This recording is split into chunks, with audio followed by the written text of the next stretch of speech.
Assalamualaikum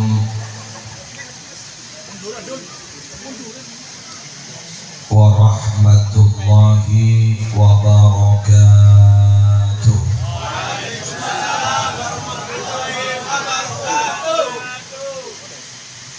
Bismillahirrahmanirrahim. Alhamdulillahi rabbil alamin. Hamdan yafuku hamdal hamidin.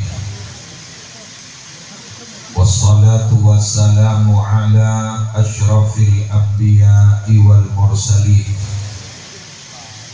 Sayyidina wa nabiyyina wa qurrati a'yunina wa tabibi qulubina Muhammadin Abil Qasimil Amin Al-Mab'uthi rahmatan lil alamin wa ala alihi wa ashabihi wa azwajihi wa dhurriyyatihi wa ahli baitihi wa alaina ajma'in, amma ba'du. Sa'adatul kurama wal ajilla, para ulama, para masyayikh, segenap bini sepuh, utamanya guru kita bersama Hadratul Mukarram Sahibul Fadilah Kiai Haji Ahmad Wani Jauhari beserta majelis keluarga Pondok Pesantren As-Sunniyah Al-Jauhari, hafizahumullahu ta'ala wa ra'ahum wa matta'ana Allahu bituli hayatihim fi sihatin wa afiyah.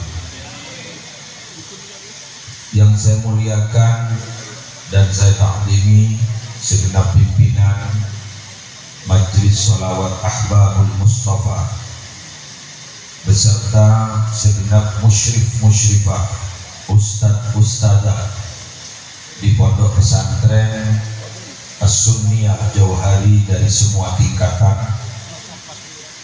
Dan alhamdulillah malam hari ini ada satu kegiatan unik, pengajian umum dalam rangka wisuda dan haflah ke-11. Ternyata malam hari ini ada acara akad nikah. Yang saya hormati calon mempelai berdua, semoga menjadi jodoh dunia akhirat, sakinah mawaddah warahmah, dan sebentar lagi akan diakad. Semoga segera mendapatkan keturunan yang salihin wa salihah. Segenap panitia penyelenggara wisuda dan haflah ke-11, segenap panitia dan juga para pejabat pemerintah yang hadir, baik dari Forkopimka, kepala desa, segenap aparatur, hadirin hadirat, muslimin muslimat, para santri putra dan santri putri rahimahumullah. Mungkin manten calon putra untuk maju ke atas.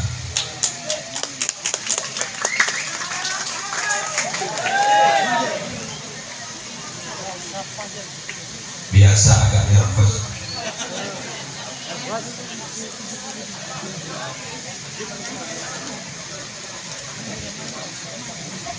Alhamdulillah masih bingung mana panggung mana bukan panggung.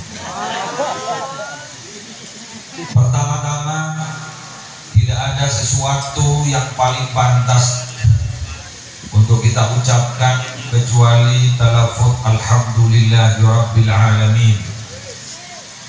Masya Allah kana wa ma lam yasha' lam yakun, wa la hawla wa la quwwata illa billahil aliyyil azim. Karena pada malam hari ini kita bersama oleh Allah dipertemukan dalam satu majlis yang insya Allah penuh barokah. Karena kita pada malam hari ini malam kita bersolawat atas Nabi. Siapapun yang bersolawat atas Nabi pasti oleh Allah akan diberi barokah, pasti akan diberi rahmat. Dan barang siapa yang telah diberi barokah dan barang siapa yang telah diberi rahmat, maka pasti akan menjadi manusia-manusia yang selamat di dunia, selamat di akhirat. Dan tentunya tempat ini akan bertambah barokah, akan bertambah rahmat dan ridho dari Allah Subhanahu wa Ta'ala. Adik-adik santri yang berbahagia, saya pernah nyantri dulu di pondok pesantren selama 10 tahun. Acara yang paling membahagiakan bagi saya, ranking 1 pulang.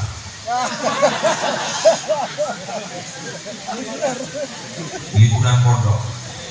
Ini ranking 1. Betul? Sip, berarti kita satu server. Kita satu server. Jadi memang kita pulang.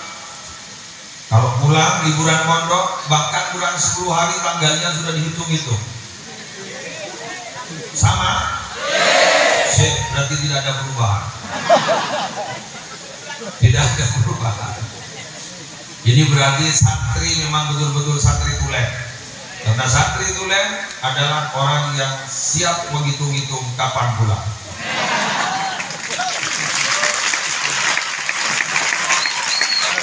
Dengan bertepuk tangan berarti mengharap pulang. Insya Allah ya, sangat bahagia ternyata. Dan yang paling tidak menyenangkan kembali tanpa ada tepuk tangan. Berarti kembali itu paling tidak menyenangkan. Dan ranking kedua yang paling membahagiakan juga adalah bila mana ada acara-acara besar di pondok pesantren. Kenapa? Karena berarti pondok libur.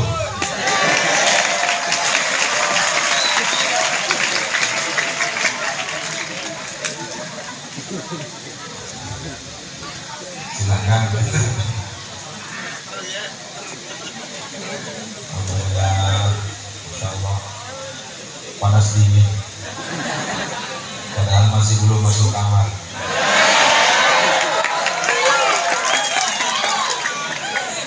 Tenang.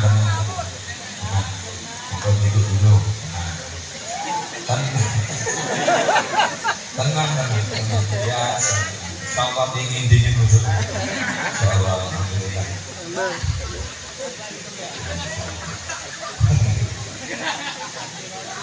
Dulu saya pernah hadir ke satu pernikahan, kemudian ada mauidhah hasanah dari seorang kiai besar. Apa kata beliau? Orang laki-laki yang menikah ketika akad nikah separuh akalnya hilang. Kapan kembali lengkap? Ketika sudah masuk kamar. Jadi manten putra sekarang berarti tinggal separuh akalnya. Oleh karena itu kita doakan semoga segera nanti diangkat supaya segera lengkap akalnya. Kalau tidak percaya, nanti oleh tim fotografer, dia apapun saja pasti ikut. Suruh pegangan sama istrinya ikut. Dia pada rumah itu. Sudah, kita lanjut. Abaikan manten biar tidak terlalu panas dingin. Saya ingin membahas tentang masalah dunia kepesantrenan. Prinsip pondok pesantren ini agak serius ini. Tenang. Dan silakan kalau ada pembicaraan serius, baca bacaan yang paling keramat. Bismillahirrahmanirrahim. Siap-siap tidur. Prinsip pondok pesantren sejak dulu sampai kapanpun tidak akan pernah berubah. Apa prinsip pondok pesantren itu? Adalah al-muhafadzatu 'alal qadim salih wal akhdhu bil jadid aslah. Memelihara tradisi yang sudah lama dirintis oleh ulama-ulama salaf yang sudah baik, itu tidak akan pernah dirubah-ubah sampai kapanpun. Konsisten pondok pesantren tidak akan pernah merubah sistem salaf. tidak akan pernah dirubah. Tapi ada kelanjutannya. Wal akhdhu bil jadidil aslah, akan mengambil satu sistem yang baru, al aslah, yang lebih baik, yang banyak manfaatnya. Artinya apa? Pesantren itu istiqomah tidak akan pernah merubah sistem salaf dipertahankan, tapi tidak pernah menutup diri untuk apa? Mengambil perkembangan. Kenapa? Karena perkembangan itu tidak bisa kita hindari. Satu contoh, sekarang arus teknologi sangat luar biasa. Ilmu pengetahuan sudah canggih, arus teknologi sudah luar biasa. Maka anak-anak sekarang tidak bisa menghindari untuk pegang HP, betul? Sip. Santri TikTokan biasa, santri main Facebook biasa, santri punya akun Instagram biasa, santri messengeran dengan biasa.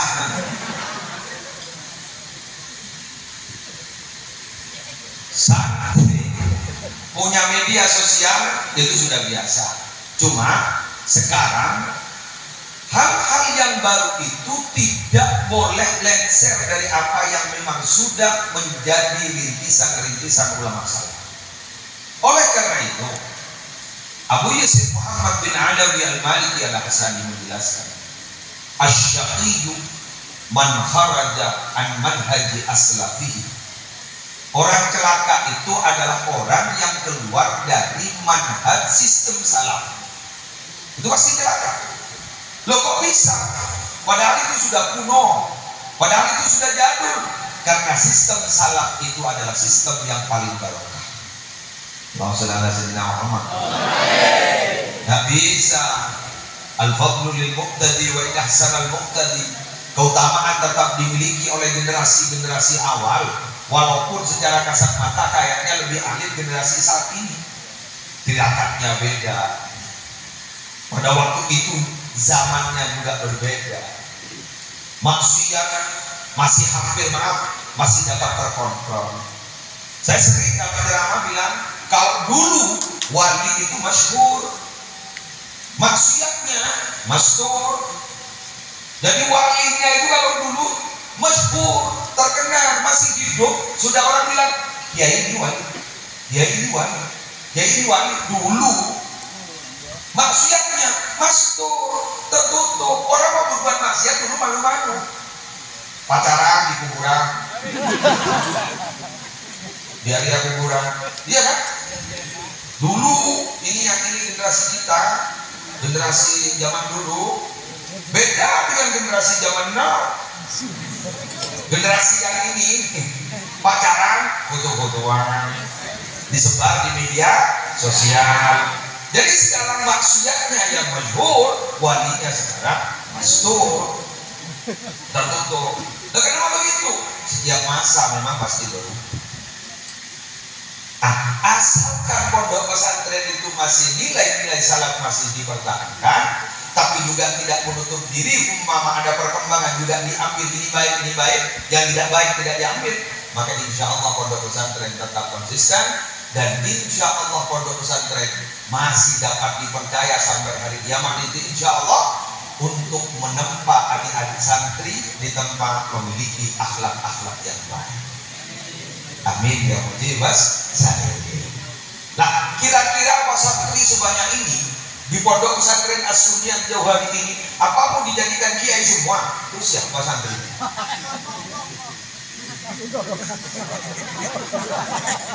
Umpama ini ada 1000 santri yang ada di sini, tahu-tahu jadi kiai semua, terus siapa santrinya? Artinya apa? Dakwah itu tidak menutup hanya untuk pondok pesantren. Kalian akan menjadi pejabat, bisa berdakwah lewat jabatan. Kalian menjadi pedagang, menjadi entrepreneur sukses, kalian bisa berdakwah di bidang itu, dan lain sebagainya, dan lain sebagainya. Oleh karena itu, mulemator kasampian serumajurah bahwa jemur ini pondok. Dulu ada bahasa sesepuh-sesepuh kami, sing ngakon mondok patobuk ngakan patobuk tegung patorang aja. Ya kan? Ini sampean sudon. Patobuk ngakan artinya karena makan sudah gogok kurang makan. Patobuk tegung karena sudah gogok tidurnya tidak begitu tidur. Pakoran ajar ini kurang ajar. Bukan kurang ajar, pakoran ajar artinya apa? Merasa kurang terus belajar, merasa kurang terus belajar, merasa kurang terus belajar. Karena bertambah kita belajar, bertambah kita ta'allum, talabul ilmi, tambah terus, semakin tahu tentang kebodohan kita. Makanya orang-orang sombong itu biasanya ilmunya tidak seberapa. Tapi bagi orang yang memang sudah alim dan senang belajar, maka cakrawala pemikirannya itu terbuka dan ternyata banyak yang lebih alim dari kita. Akhirnya apa? Kita merasa lebih bodoh. Nah, santri-santri ini alhamdulillah untuk masa ini tahun 2023 postur tubuhnya sangat kecil tapi otaknya besar-besar. Postur tubuhnya kecil-kecil. Nih, kalau kami masih mondok dulu sekecil ini bukan sanawiyah, ini ibtidaiyah. Yang besar-besar aliyah sekarang itu mungkin sanawiyah di zaman kami, besar-besar gitu. Tapi otaknya kecil-kecil. Kalau sekarang orangnya postur tubuhnya kecil-kecil, otaknya besar-besar. Kenapa? Semua makanan masuk, gizi masuk. Kalau dulu kurang gizi, nafsunya juga begitu, runut kalau dulu nafsunya runut dulu, najisnya juga runut dulu. Jadi kalau dulu SD kelas 6, nafsunya kelas 6. Karena memang dia tidak memiliki pengetahuan di atas kelas 6 SD. Kalau sekarang kelas 6 SD, nafsunya aliyah.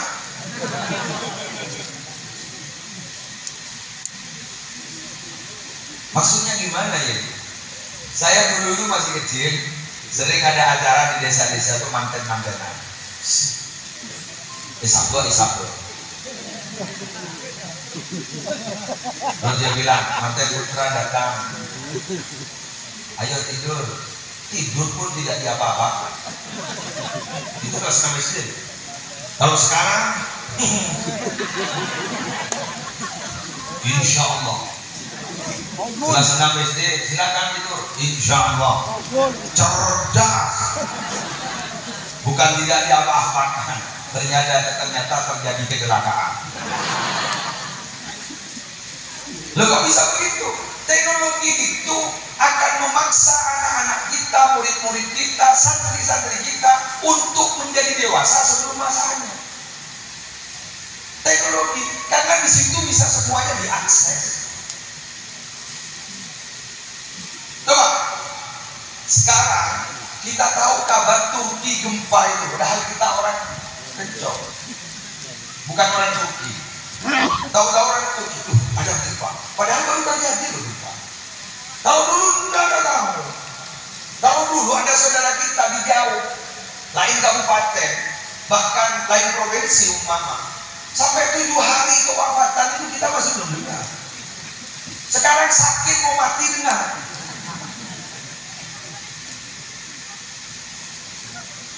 Karena memang akses itu begitu mudah informasi, maka juga maksiat pun aksesnya begitu mudah untuk kita ambil. Fitnah pun, fitnahnya juga begitu mudah juga kita ambil.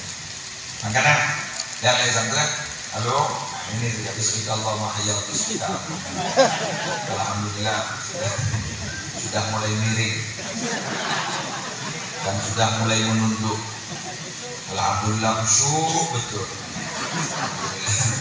Sebentar lagi, sebentar lagi akan melukis dengan tinta putih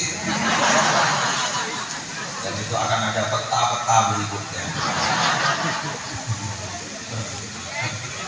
Gue lagi baru masuk, ada sini ngaji, santri ini kopi, tapi ketika ini sholawat kemarin, itu sholawat tepatnya sholawat itu bisa cocok untuk semua kalangan dan semua umur. Itu hebatnya sholawat. Kalau yang lain enggak. Masa ceramah saya cocok sama anak TK? Tidak cocok. Yang cocok untuk anak TK itu latu-latu.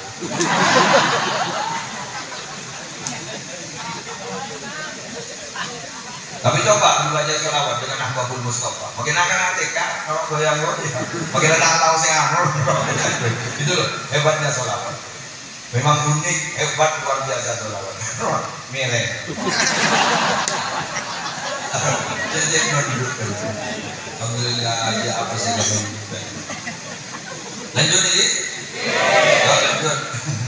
Ustaz ada leda. Pokok tak.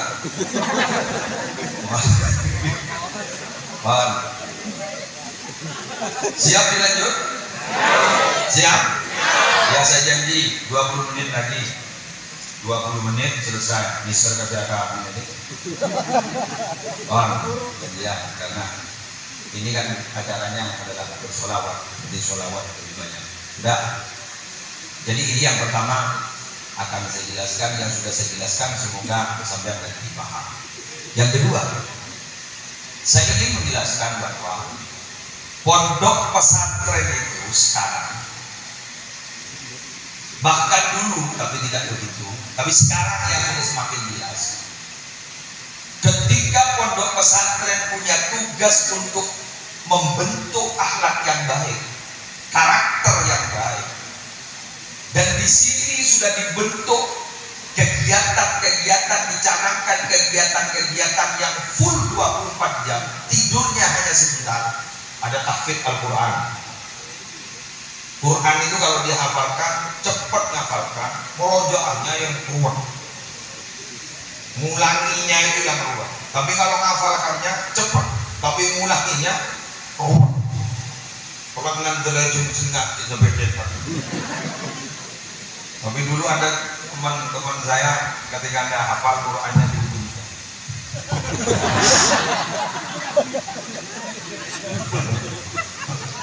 Langsung mungkin mau lagu bunyi. Dan tapi ternyata alhamdulillah sudah hafal-hafal. Tapi tenang. Kalau memang sudah dipaksakan tetap dihafal, ternyata hafalnya hanya 2 juz, 3 juz, dia sudah mau dipaksakan balik-balik. Semoga yang 3 juz itu barokah. Tapi ini jangan dibuat alasan untuk tidak menghafalkan. Akhirnya nanti sampean punya kekuatan hukum. Kata Yai tidak apa-apa. Nanti akhirnya lakukan difullahu nafsan tidak usah. Jadi Allah itu semata-mata tidak pernah memberikan beban kepada hambanya kecuali berdasarkan kemampuannya. Ustaznya tanya, kok tidak hafal-hafal? La yukallifu. Kok lupa terus? Al-insan makan lupa.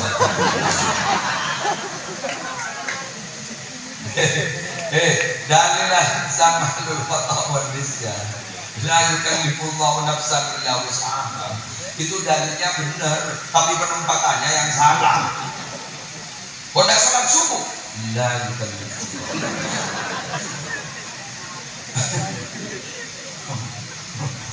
Kok tidak masuk lagi? Al-insan ma'amul khata wa nisyan. Lupa Ustaz. Maaf Ustaz. Maaf berkali-kali, itu kurang baik. Nah, ketika pondok pesantren sudah mencanangkan program-program di pondok pesantren untuk membentuk akhlak yang baik, maka saya berani menyimpulkan pada malam hari ini apa?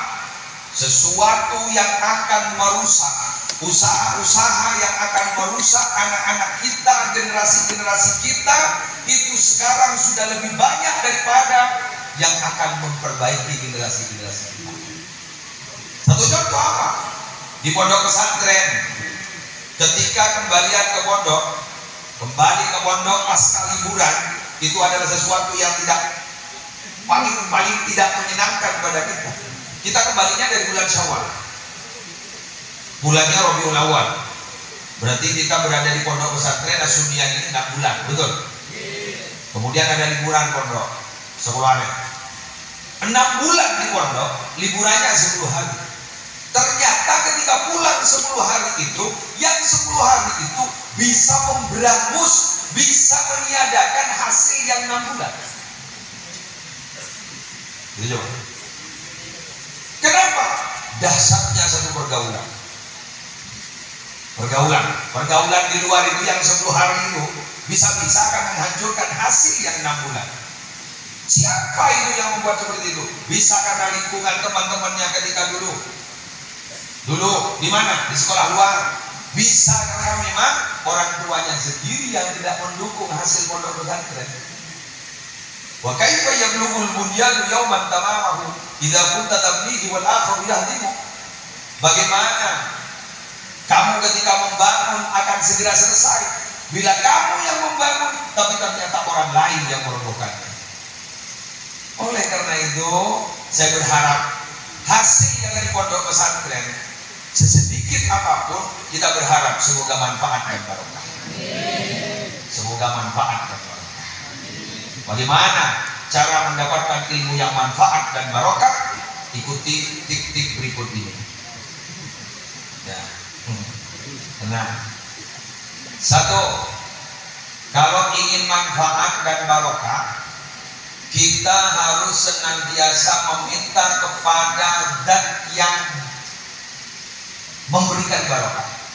Siapa? Allah.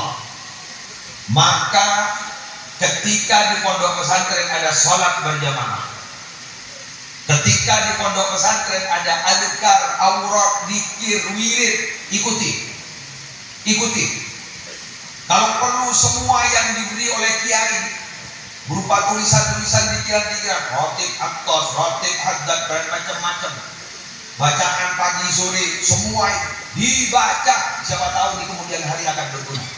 Berguna apa? Siapa tahu nanti akan jadi dukun besar.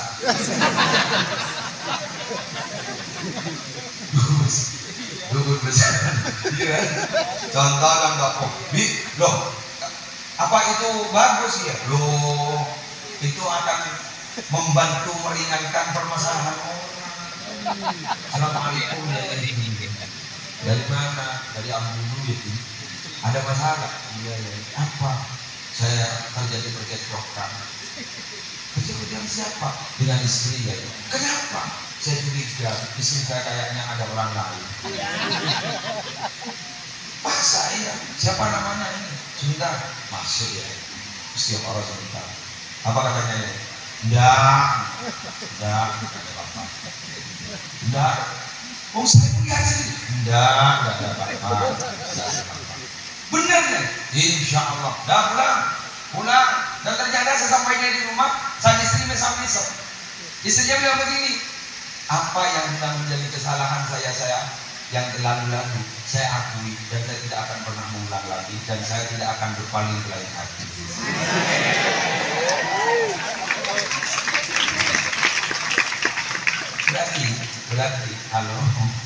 Berarti tadi itu yainya menyelesaikan masalah.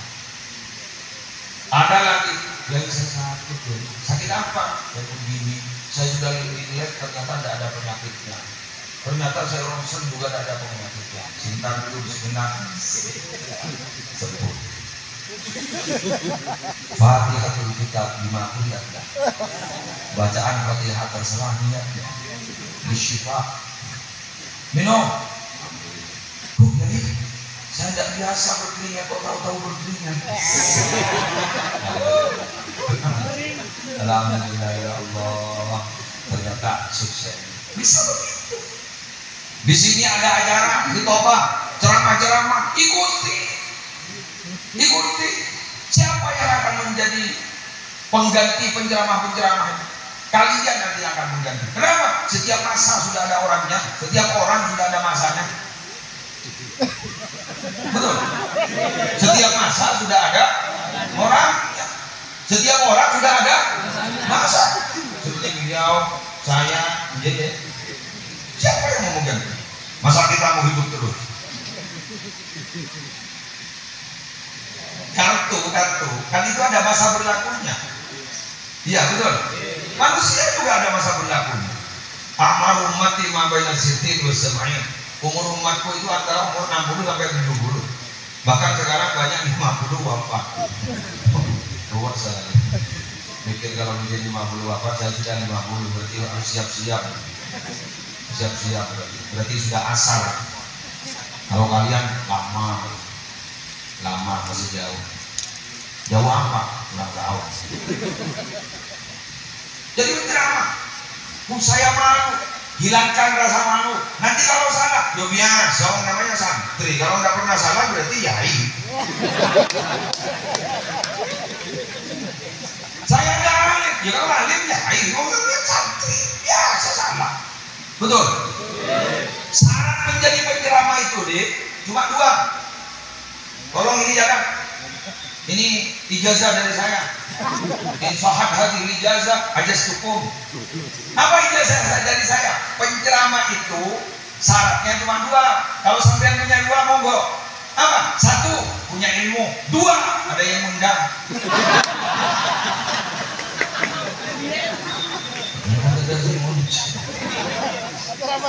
Masa penceramah sendiri. Jadi yang pertama punya ilmu, yang kedua ada yang undang. Terus sampean bilang bakat. Kalau latihan insya Allah bisa. Kalau latihan insya Allah bisa. Jadi MC Masyurul muslimin wal muslimat rahimahumullah. Untuk acara yang pertama. Kurang keren ya kalau jadi MC. Oh, MC itu lebih hebat daripada penceramah. Lebih hebat dari yang lain-lain. Kenapa? Yang lain-lain itu takut sama MC. Kalau tidak dipanggil tidak bisa untuk maju. Berarti yang menentukan kapan harus ceramah, kapan dia punya tugas MC. Kiai pun itu pasti kalah sama MC. Sebentar lagi ada penobatan di tahun Ramadan, bintang belajar. MC-nya pasti bilang, dimohon pada Abu Karol Kiai Ahmad Wali untuk menaiki pentas kehormatan untuk memberikan hadiah. Maju kan? Tahu-tahu MC-nya bilang, dimohon untuk turun kembali. Coba, kiai yang diusir. Siapa yang berani seperti itu kalau bukan MC? Keren MC. Betul. Paling keren MC. Saya nggak berani seperti itu. Nyuruh-nyuruh orang nggak berani. Maka ketuanya menurut saya, ketua acara itu yang mimpin MC.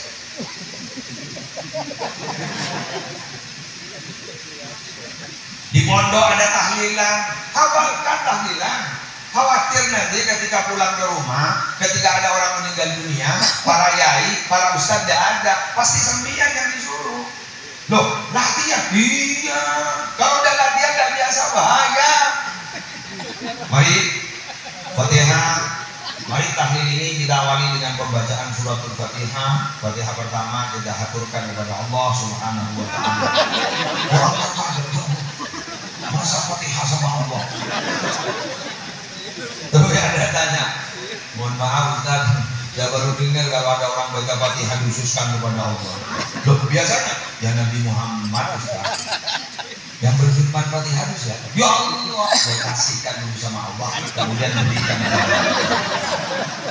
Itu namanya justifikasi. Latihan di sini, sholat dulu, latihan sholat. Satu contoh, sholat jenazah, ikuti, biasakan. Nanti khawatir kalian sholat jenazah ruku. Mana ada sholat jenazah ruku? Jadi kan ditanyakan, ruku. Biasanya gimana? 4 kali takbiran kemudian salam. Oh itu jenazah biasa. Ini banyak dosa.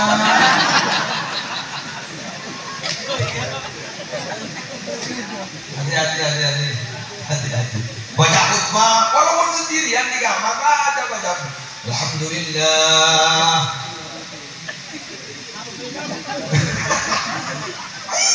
Nggak ada masalah. Kalau perlu di pondok itu setiap hari sampean, seakan-akan ada orang gitu, ada audien. Saudara. Orang bilang gila, iya kenapa? Itu kerjaan saya di pondok. Kerjaan saya di pondok, saudara. Dan ternyata saya jadi penceramah sekarang. Sudah lah, dulu kita diragukan, ternyata kita sekarang dibutuhkan.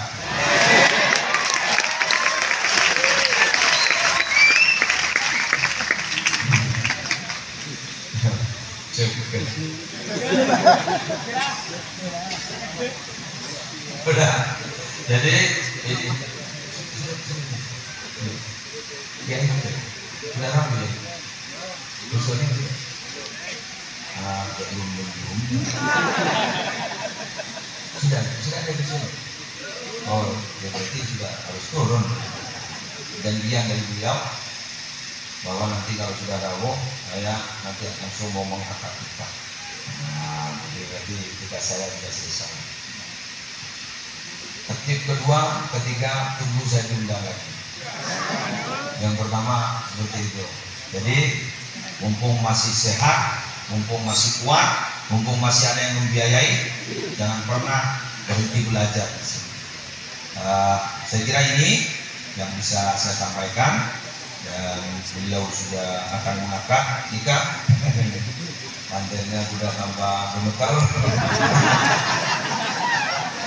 mantelnya sudah ewo-ewo. Kita saksikan bagaimana mobil punya mati bentar lagi, dan kalian menjadi saksi. Tapi ini bukan pembelajaran yang hebat. Nanti santri-santri saya mau menikah, belum masanya. Saya kira ini yang bisa saya sampaikan. Allahul muwaffiq ila aqwamit thoriq. Assalamualaikum warahmatullahi wabarakatuh.